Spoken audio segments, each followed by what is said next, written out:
Ini adalah tampilan wajah janin dari janin dengan kondisi kelainan trisomi 21 atau sindroma Down,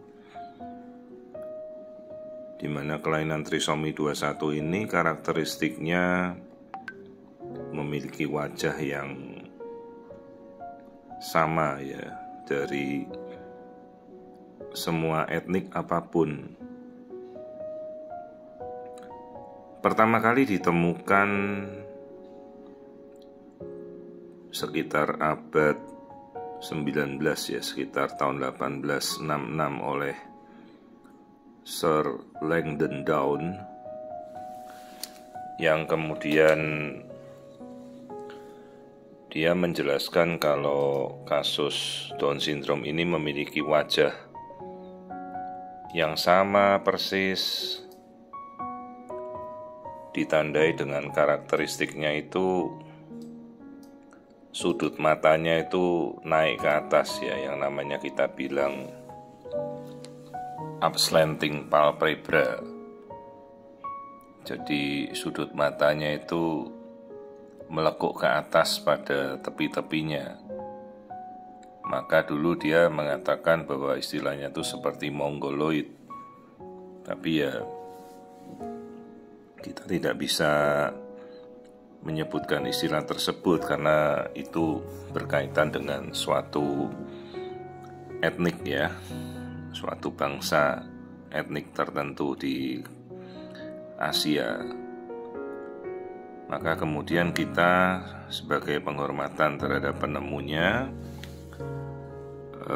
kita menyebutkan nama kelainan itu sebagai Down syndrome sesuai nama penemunya Sir John Langdon Down. Dan kemudian sekitar tahun 1959 ini barulah kita bisa mengekstrak gen penyebab Down syndrome ini. Ternyata ditemukan kromosom ekstra pada nomor 21 kromosom, ditemukan oleh Jerome Lejeune, nggak salah orang Prancis ini. Dan sejak itu penelitian terus dilakukan untuk bagaimana kita bisa menemukan Down syndrome itu seawal mungkin ya, dan sekarang sudah bisa dilakukan dengan teknologi non-invasive prenatal test NIPT ya, tanpa melakukan amniosintesis. Artinya kita tidak perlu mengambil sampel darah bayi atau ketuban lagi, tapi cukup dengan mengambil sampel darah ibunya. Di dalam ibu sudah ada genetika bayi yang terkena trisomi 21 dan akurasinya cukup tinggi ya. Ini adalah kombinasi dari artificial intelligence, jadi dia mempertajam wajah janin dengan kondisi Down syndrome, jadi ya lebih membantu kita untuk memperjelas ya bagaimana kondisi tersebut bisa kita temukan. Memang sulit untuk melihat wajah bayi Down syndrome ya, dan tentu saja kita tidak bisa serta-merta hanya dengan melihat wajah terus kita memastikan itu Down syndrome, tidak bisa. Down syndrome adalah suatu sindrom sekumpulan kelainan genetik. Wajah hanya salah satunya ya, yang kita temukan upslanting palpebra dengan tulang hidungnya yang mini atau yang kecil, hypoplastik, bahkan ada yang tidak terbentuk ya.